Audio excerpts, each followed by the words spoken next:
दोस्तों, आज हम आपके लिए जो HVAC से रिलेटेड वीडियो लेके आए हैं, ये आप देख रहे हैं। आपको पता है कि हमने चिलर की इंस्टॉलेशन कर लिया है, अब इसकी कमीशनिंग की तरफ भी जाना है।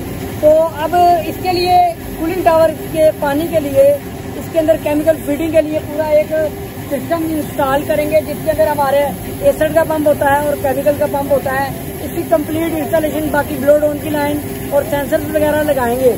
तो इस वीडियो में हम कंप्लीट इंस्टॉलेशन इस केमिकल से रिलेटेड बनाएंगे।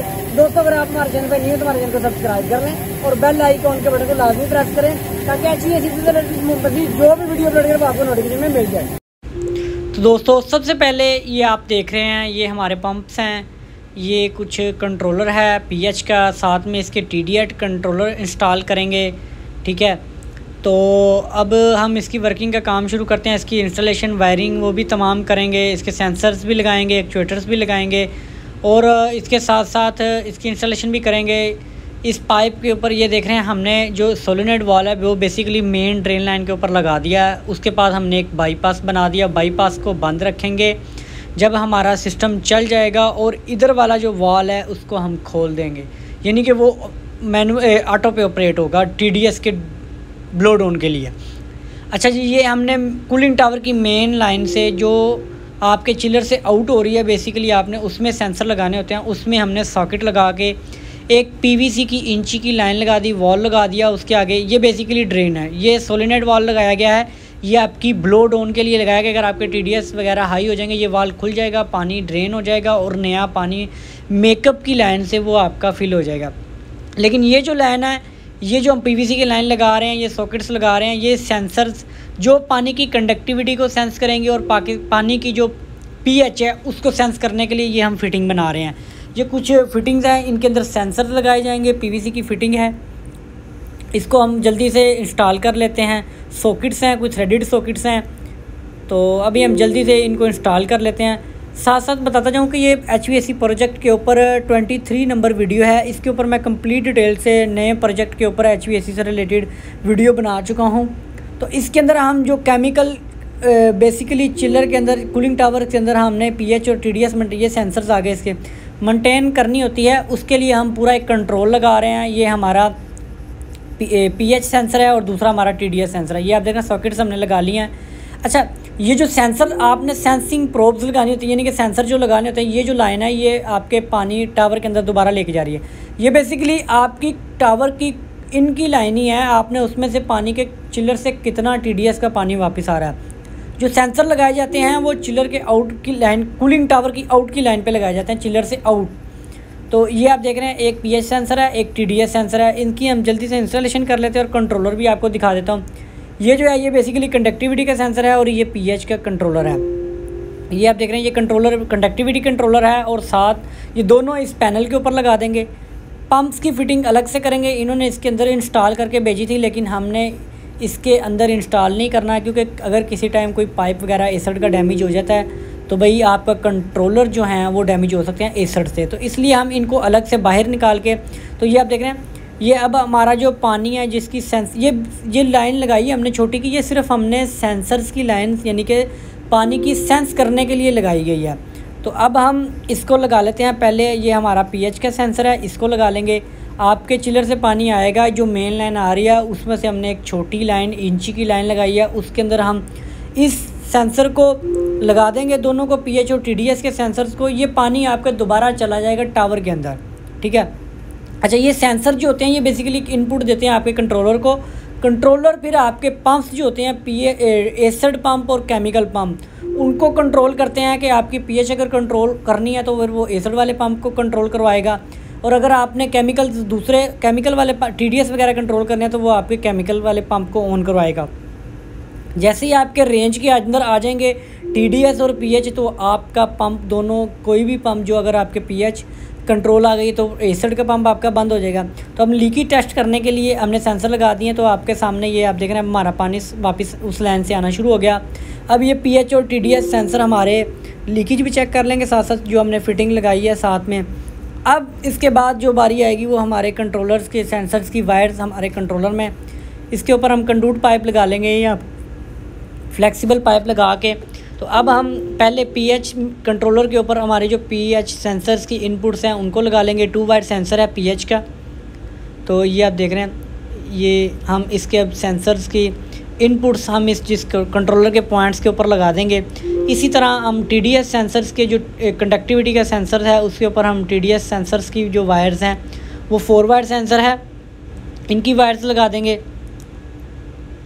तो उसके बाद मैं आपको दिखा देता हूँ कि जो इसकी आउट है, यानी कि सेंसर इनपुट ले रहा है और फिर उसने आगे आउटपुट देनी है आपके मेन रिलेज को। कंट्रोलर ये 24 वोल्ट आउट देगा जो कि आपकी रिलेज पे जाएगी। अब रिलेज 24 वोल्ट के ऊपर ऑपरेट होंगी और वो 220 के सप्लाई को पास करेंगी, जिसके अंदर आपका एक पंप है, एसिड पंप, एक केमिकल पंप और एक आपका सोलिनॉइड वाल्व। ये तीनों 220 की सप्लाई के ऊपर ऑन होंगे और ये 24 वोल्ट के ऊपर रिलेज ऑपरेट होंगी और 220 की सप्लाई आपकी चली जाएगी आपके कंट्रोल एसिड के पंप को। और उसके अभी मैं आपको ये सेंसर्स आ चुके हैं हमारे पास, दोनों सेंसर्स की वायर हमने कनेक्ट कर दी कंट्रोलर के साथ।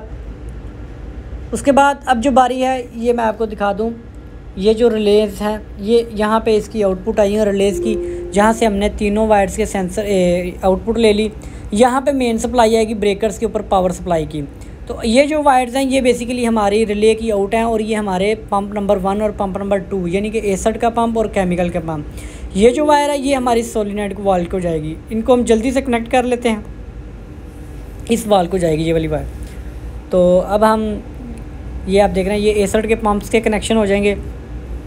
इसको आपने जिस रिले के ऊपर लगाना है ये कोशिश करिए कि वो आउटपुट जो आपके कंट्रोलर की है वो आपकी रिले, और उसी रिले से आप एसिड के पंप, अगर पीएच की आउटपुट पीएच कंट्रोलर से आ रही है तो उसको जिस रिले के ऊपर दें उसी रिले से आप इसके आउटपुट हासिल करें, वो एसिड का पंप ऑपरेट करवाएं।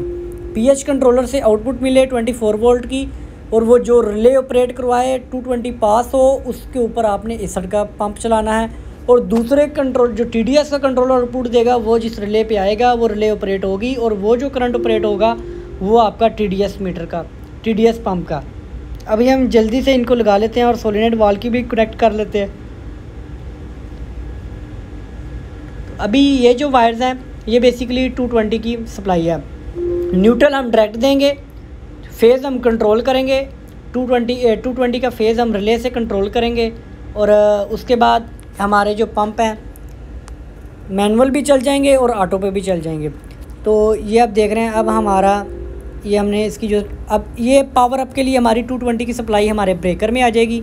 ब्रेकर से 220 की सप्लाई हमारे कंट्रोलर में जाएगी। कंट्रोलर में ऑटोमेटिकली स्टेप डाउन ट्रांसफार्मर है जो उसको 24 वोल्ट में कन्वर्ट कर देगा। इसी तरह जैसे ही 24 वोल्ट में कन्वर्ट होगा वो सिग्नल देगा और वो 24 वोल्ट के सिग्नल आपके रिले को देगा। अब रिले के ऊपर 220 की सप्लाई मौजूद होगी। जैसे ही वो सिग्नल मिलेंगे और वो पास कर देगा फेज, और न्यूट्रल डायरेक्ट दे रहे हैं आप। तो ये अब आप देख रहे हैं अब हमने 220 की सप्लाई कनेक्ट कर दी इस ब्रेकर से। तो बाकी हमारी तकरीबन रिले की भी इंस्टॉलेशन हो जाए। अगर आप वायरिंग के ऊपर कहेंगे तो मैं डिटेल से ड्राइंग के ऊपर आपको इसकी वायरिंग भी दे दूँगा। अब हम सोलिनॉइड के वायर कनेक्ट कर लेते हैं। तो दोस्तों अगर आपको इस तरह की मज़ीद वीडियोस देखनी है तो साथ साथ हमारे चैनल को भी सब्सक्राइब कर लें और बेल आइकन के बटन को लाजमी प्रेस करें। तो अगर आप इसकी ड्राइंग के मतलब जानना चाहेंगे तो वो मुझे बता दीजिएगा, वो भी मैं आपके साथ शेयर कर दूंगा। उसके ऊपर मैं पूरी डिटेल से कि आपने इसका मेन कंट्रोलर और सिग्नल कैसे लेने हैं और उसके ऊपर आपने इसको, अब हम इसको ऑन करते हैं। तो ये आप देख रहे हैं हमारे 1999 TDS चल रहे हैं और 9.38 की PH चल रही है। तो अभी इसकी कैलिब्रेशन होने वाली है TDS वगैरह की। ये जो PH शो करी ये एक्चुअल शो कर रही है, ये हमारा कंट्रोलर भी सेटिंग पे है। तो TDS भी तकरीबन ठीक है। अब ये ऑटो और मैनुअल है, ठीक है।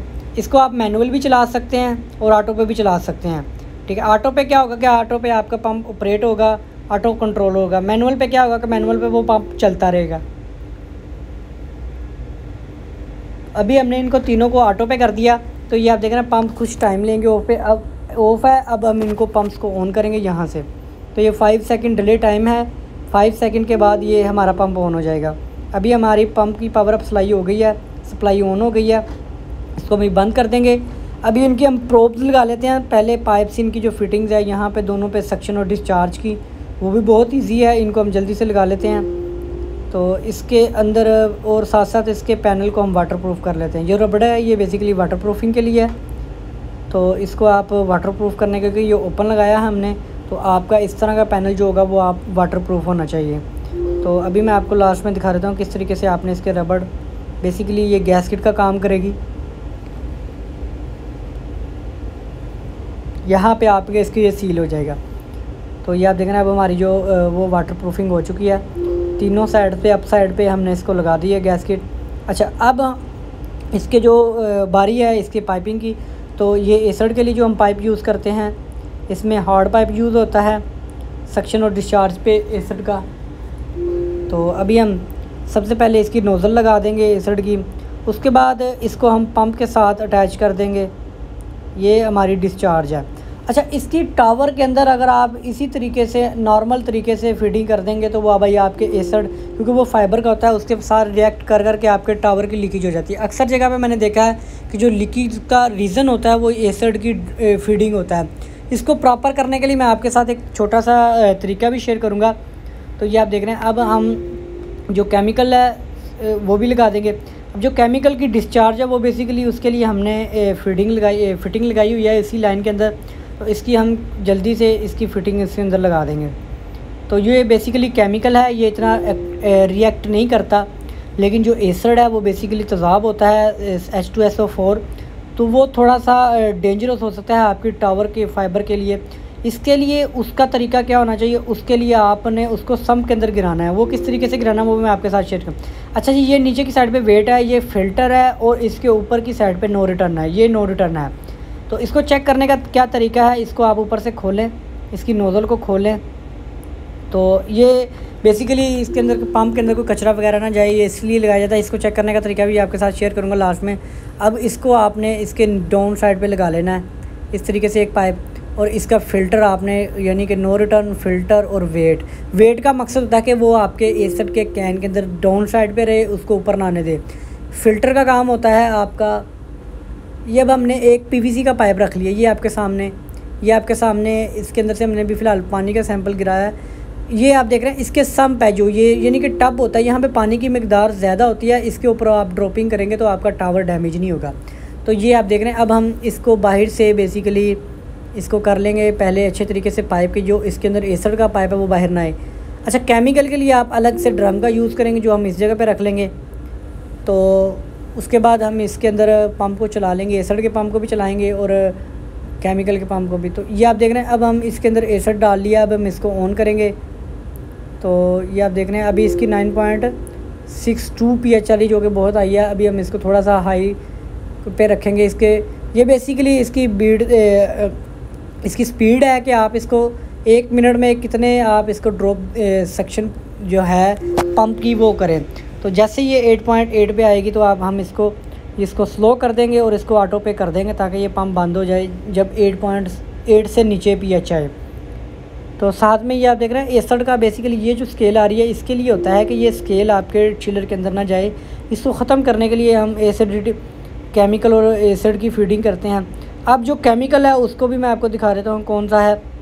अब इसके अंदर 120Z है और 200 है। ये तकरीबन 1 लीटर आपका जो 120 है Z वो केमिकल डरेगा और 200 वो भी तकरीबन आधी kg से 1 kg के दरमियान में डरेगा, चिलर की कैपेसिटी के मुताबिक होता है। तो अब हम इसको बड़े ड्रम में डाल देंगे और ड्रम को पानी से फुल कर देंगे। ये आप देख रहे हैं, इसको हम पानी से फिल कर देंगे। पहले हम इसमें केमिकल डाल लेते हैं, उसके बाद हम इसको पानी के साथ फिल करके इसको भी चला लेंगे। तो ये तकरीबन हमारा कंप्लीट इंस्टॉलेशन भी हो गई है और आपको मैंने इसको चलाने का तरीका और साथ में इसको हम यूज़ क्यों करते हैं, बेसिकली पानी की pH और TDS को कंट्रोल करने के लिए हम इसको यूज़ करते हैं सिस्टम को। क्योंकि चिलर के लिए अगर आपकी रिक्वायरमेंट पूरी नहीं है तो फिर चिलर के अंदर आपकी स्केल भी हो सकती है, ट्यूबें भी डैमेज हो सकती हैं, आपकी चिलर की एफिशिएंसी भी कम हो सकती है। तो दोस्तों वीडियो अगर अच्छी लगी तो लाइक और शेयर लाजमी करें।